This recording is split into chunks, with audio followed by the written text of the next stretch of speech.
ഞാൻ ഇന്ന് ഇവിടെ പറയാൻ ഉദ്ദേശിക്കുന്നത് കുറേ തെറ്റിദ്ധാരണകളെ പറ്റിയിട്ടാണ്. അതായത് ഫുഡ്സിനെ പറ്റിയിട്ടാണ്. നമ്മൾ കുഞ്ഞു കുട്ടികൾക്ക് കൊടുക്കുന്ന ഫുഡ്സ് ഇന്ന സമയത്ത് കൊടുക്കാം അല്ലെങ്കിൽ ഇന്ന ടൈമിൽ കൊടുക്കാൻ പാടില്ല, ഇത് കൊടുത്തു കഴിഞ്ഞാൽ ജലദോഷം ഉണ്ടാവോ ചുമ ഉണ്ടാവോ എന്നതിനെ പറ്റിയിട്ട് നമ്മുടെ പാരൻസിന് നല്ല രീതിയിലുള്ള കൺസേൺസ് ഉണ്ട്.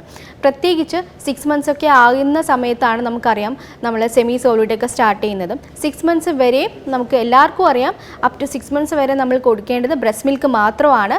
അതിനുശേഷം നമ്മൾ സോളിഡിലോട്ട് നമ്മൾ സ്റ്റാർട്ട് ചെയ്യുന്നത്. സോളിഡിലോട്ട് സ്റ്റാർട്ട് ചെയ്യുന്ന സമയത്ത് നമ്മൾ ആദ്യം നമ്മൾ ഇൻട്രൊഡ്യൂസ് ചെയ്യേണ്ട സെമി സോളിഡ് ടൈപ്സ് ആയിട്ടുള്ള ഫുഡ്സാണ്. കാരണം ഈ പാല് മാത്രം കുടിച്ച് വളർന്നു വരുന്ന കുഞ്ഞിന് പെട്ടെന്ന് നമ്മൾ സോളിഡ് ഫുഡിലോട്ട് പോയി കഴിഞ്ഞാൽ അവർക്ക് ഡൈജഷൻ്റെ ഇഷ്യൂസ് ഉണ്ടാവാനുള്ള ചാൻസസ് കൂടുതലാണ്. സോ അതുകൊണ്ട് നമ്മൾ സ്റ്റാർട്ടിങ് സെമി സോളിഡിലോട്ട് പോകുന്നു. അപ്പോൾ സെമി സോളിഡ് നമ്മൾ ഫസ്റ്റ് കൊടുക്കുന്നത് റാഗിയാണ്, എല്ലാവർക്കും അറിയാം. അപ്പോൾ ഈ കുറുക്ക് എന്ന് പറയുന്നത് നമ്മളൊരു സെമി ലിക്വിഡ് ഫോമിൽ നമ്മൾ കൊടുക്കുന്നതിൽ തെറ്റില്ല.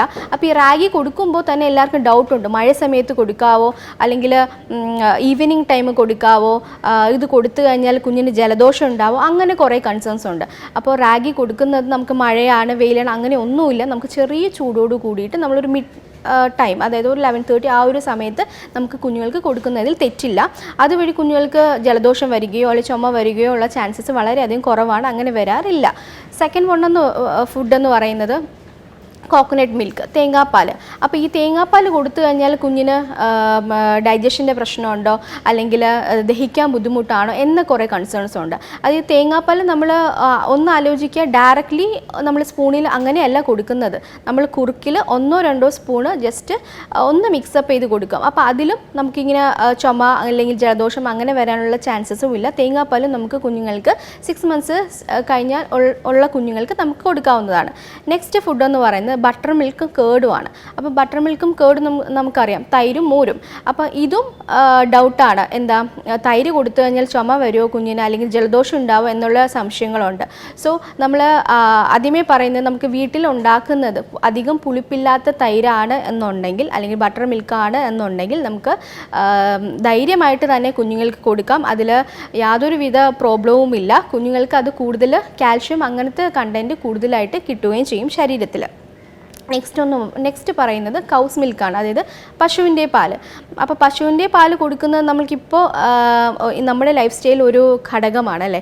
കാരണം വേറെ ഒരു ഫുഡ് കഴിച്ചില്ലെങ്കിൽ നമ്മൾ കൗസ് മിൽക്ക് നമ്മൾ കൊടുക്കും. അപ്പം പാരൻസ് വിചാരിക്കുന്നത് എന്താണ്, പാലെങ്കിലും കുടിക്കുന്നുണ്ടല്ലോ, സോ അത് കുഞ്ഞിൻ്റെ ശരീരത്തിൽ വളരെയധികം നല്ലതാണ്.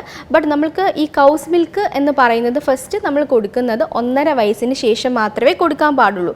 കാരണം അതിൽ ഡൈജഷൻ ഇഷ്യൂസ് വരാനുള്ള ചാൻസസ് കൂടുതലാണ്. കാരണം അതിൽ വേ പ്രോട്ടീനും കേസിനും പറയുന്ന കണ്ടൻറ്റ് ഉണ്ട്. സോ അത് കുഞ്ഞുങ്ങളിൽ കൊടുക്കുമ്പോൾ ചിലപ്പം ദഹനത്തെ ബാധിക്കാനുള്ള ചാൻസസ് കൂടുതലാണ്. സോ ഡൈജഷൻ്റെ പ്രോബ്ലം വരാൻ ചാൻസസ് കൂടുതലാണ്. അതുകൊണ്ട് തന്നെ നമ്മൾ പശുവിൻ്റെ പാല് കൊടുക്കുന്നത് 1.5 വയസ്സിന് ശേഷം നമുക്ക് സ്റ്റാർട്ട് ചെയ്യാം. ഇത് ഒരു ഫുഡായിട്ട് നമ്മൾ ഒരിക്കലും കണക്കാക്കരുത്. കാരണം വേറെ ഒരു ഭക്ഷണവും കഴിക്കാണ്ടിരിക്കുന്ന സമയത്ത് നമ്മൾ ഈ മിൽക്ക് കൊടുക്കുകയാണെന്നുണ്ടെങ്കിൽ കുഞ്ഞുങ്ങൾ ഈ ഒരു പാൽ മാത്രമേ കുടിക്കത്തുള്ളൂ. ബാക്കി വീട്ടിലുണ്ടാക്കുന്ന ഫുഡ്സ് കഴിക്കാനായിട്ട് കുഞ്ഞുങ്ങൾ മടി കാണിക്കും. അപ്പോൾ അതുവഴി ബാക്കിയുള്ള മിനറൽസ് വൈറ്റമിൻസ് ഒക്കെ കുഞ്ഞുങ്ങളുടെ ദേഹത്ത് കിട്ടാണ്ട് പോവുകയും അപ്പോൾ നമുക്ക് വീണ്ടും എന്താ പറയുക വെയിറ്റ് നോക്കുമ്പോൾ വെയിറ്റ് ലോസ് വരെയും ഒക്കെ ചാൻസസ് ഉണ്ട്. സോ അതൊരു ഫുഡ് പ്രോഡക്റ്റ് ആയിട്ട് നമ്മൾ കൊടുക്കണ്ട. ജസ്റ്റ് ഡെയിലി ഒരു ഗ്ലാസ് അങ്ങനെ എപ്പോഴെങ്കിലും ഒരു ടൈം കൊടുക്കുന്നതിലും തെറ്റില്ല. ബട്ട് 1.5 years കഴിഞ്ഞിട്ട് മാത്രമേ നമുക്ക് പശുവിൻ്റെ പാല് കൊടുക്കാൻ പാടുള്ളൂ. ഈ കാര്യങ്ങളെല്ലാം നമ്മൾ ശ്രദ്ധിച്ചിരുന്നാലും നമ്മൾ പാരൻസ് എന്താ ചെയ്യേണ്ടത്, കുഞ്ഞുങ്ങളെ ഫോഴ്സ് ചെയ്ത് നമ്മൾക്ക് ഫുഡ് കൊടുപ്പിക്കും. ബട്ട് നമ്മൾ അത് ഒരിക്കലും കുഞ്ഞുങ്ങളെ ഫോഴ്സ് ചെയ്ത് ഫുഡ് കൊടുക്കാനായിട്ട് പാടില്ല. അത് കുഞ്ഞുങ്ങളെ ഫുഡ് അവേർഷൻ എന്നൊരു കണ്ടീഷനിലേക്ക് എത്തിക്കാനായിട്ട് ചാൻസസ് കൂടുതലാണ്. ഇപ്പം നമ്മൾ ഒരു ഫുഡ് കുഞ്ഞിനെ ഇൻട്രൊഡ്യൂസ് ചെയ്തു, ആ കുഞ്ഞ് കഴിക്കുന്നില്ല എന്നുണ്ടെങ്കിൽ നമ്മളൊരു ടൈം ലിമിറ്റ് വയ്ക്കുക. അതായത് 1-2 ദിവസം കഴിഞ്ഞ് നമ്മൾ റീഇൻട്രൊഡ്യൂസ് ചെയ്തിരിക്കണം. ഇപ്പോൾ ആ ഫുഡ് തന്നെ നമ്മൾ റീഇൻട്രൊഡ്യൂസ് ചെയ്തില്ല എന്നുണ്ടെങ്കിൽ കുഞ്ഞ് ആ ടേസ്റ്റ് ഒരു കാരണവശാലും കഴിക്കാൻ ചാൻസ് കുറവായിരിക്കും. സോ നമ്മൾ ഒരു ഫുഡ് കൊടുക്കുക, അത് കഴിച്ചില്ല, തുപ്പിക്കളയുക, അങ്ങനെയൊക്കെയുള്ള ഒമിറ്റിംഗ് കാണിക്കുക, അങ്ങനെയൊക്കെയുള്ള ടെൻഡൻസി കുഞ്ഞുങ്ങൾ കാണിക്കുകയാണെന്നുണ്ടെങ്കിൽ 2 days നമ്മൾ വെയിറ്റ് ചെയ്ത് എഗെയിൻ നമ്മൾ റീഇൻട്രൊഡ്യൂസ് ചെയ്യുക.